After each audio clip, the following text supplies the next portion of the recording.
Welcome back to Diana's Diaries, friends. I'm so thankful you're sticking with me through this tale. Last time, we left off with that quiet storm brewing, something I couldn't shake, no matter how hard I tried. Today, we're stepping into the thick of it, where feelings turned into actions, and lines got crossed that couldn't be uncrossed. Life's got a way of pulling you along, doesn't it? Sometimes you don't even see the edge till you're over it.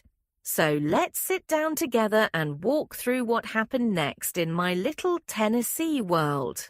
That moment in the living room with Henry lingered like smoke after a fire. Hazy, heavy, impossible to wave away. Robert came back from his call, oblivious as ever, and the night rolled on like nothing had happened. But something had. I felt it in my bones, in the way my hands wouldn't stop trembling as I cleared the coffee cups. Henry didn't say another word, just sat back down in that armchair, but his eyes followed me, steady and sure, like he knew I'd felt it too. I climbed into bed that night beside Robert, his snores filling the dark, and tried to push it all down, deep where it couldn't reach me. But it clawed its way back, keeping me awake, whispering things I didn't want to hear. Days blurred together after that, each one piling on more weight. Henry stayed longer than he'd planned, said something about a job delay up in Kentucky, and Robert didn't bat an eye. "Good to have you around, Dad," he'd say, clapping Henry on the shoulder. I'd nod along, smiling like everything was fine, but inside, I was a mess. Every time Henry was near, it was like the air got thick, hard to breathe, hard to think. I'd catch him watching me over breakfast, or out in the yard when I hung the wash, and it'd send a shiver right through me. Not cold, though, warm, too warm, like standing too close to a stove.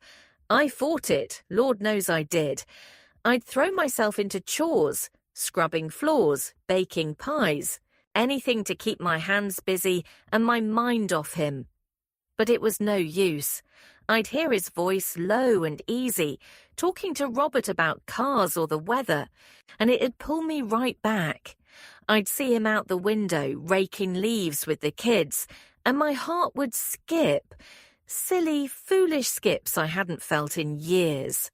"You're losing your mind, Diana," I'd mutter, shaking my head. But losing it or not, it was there, growing stronger every day, and I didn't know how to stop it. One afternoon, the house was empty. Robert at the store, kids at a friend's. I was in the kitchen, kneading dough for biscuits, flour dusting my apron, when Henry walked in. He didn't say anything at first, just stood there by the door, hands in his pockets. I kept my eyes on the dough, pressing harder than I needed to, but I could feel him. His quiet, his stillness, like a pull I couldn't ignore. "Need something?" I asked, voice tight, not looking up. "Just watching," he said, soft as a breeze, and my hands froze mid-knead. I turned, slow, and there he was, closer now, leaning against the counter, eyes locked on mine.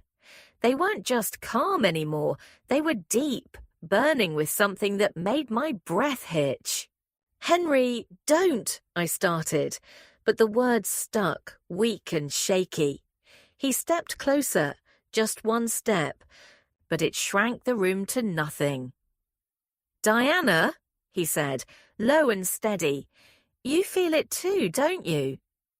I opened my mouth to deny it, to tell him he was wrong, but nothing came out.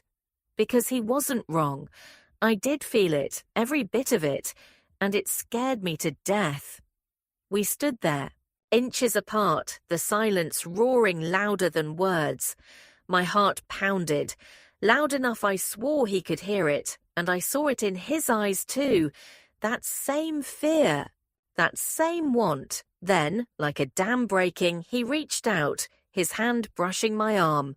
It was light, barely a touch, but it lit me up like a spark on dry grass. I didn't pull away, couldn't, and before I knew it, his hand slid to my cheek, warm and rough from years of work. I leaned into it just a little, and that was it.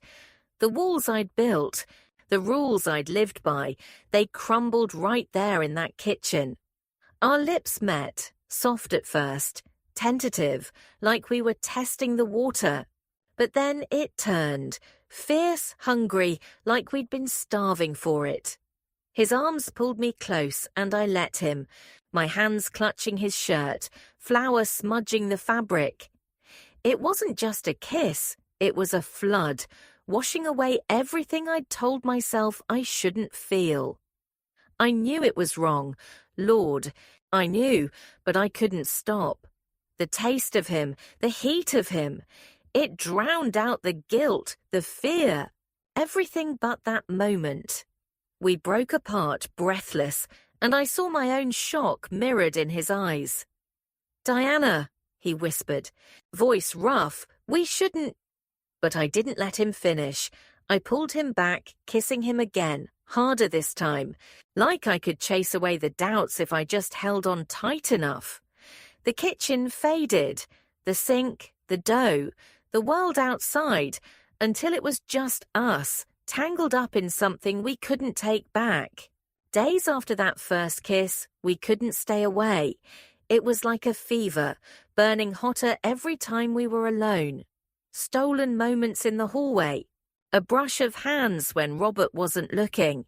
It fed the fire till it was roaring. One evening, the house was quiet again.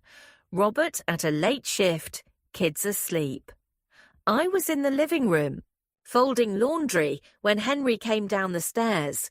He didn't say a word, just walked over, took the shirt from my hands, and set it aside. His eyes were dark, full of that same need I felt, and I didn't resist when he pulled me to him.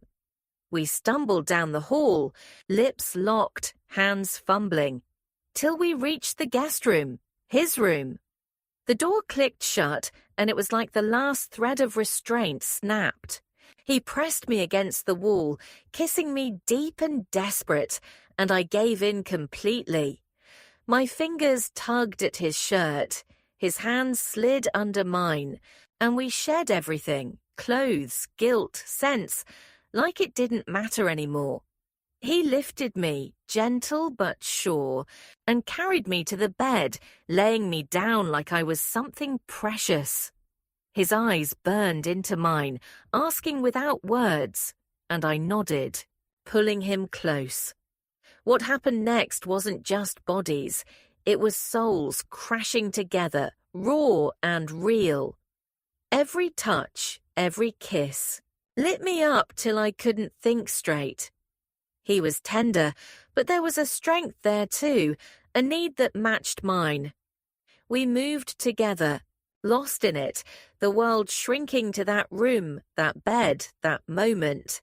It built and built, a wave crashing over us, and when it broke, it was like fireworks, bright, blinding, leaving nothing but the dark behind. I felt him tense, heard his breath catch, and we hit that peak together, clinging to each other like it was all we had left. When it was over, we lay there, side by side, breathing hard. The air was thick with what we'd done, but it wasn't awkward, just quiet, heavy with something new. I turned to him, tracing his face with my fingers, feeling the lines etched by time.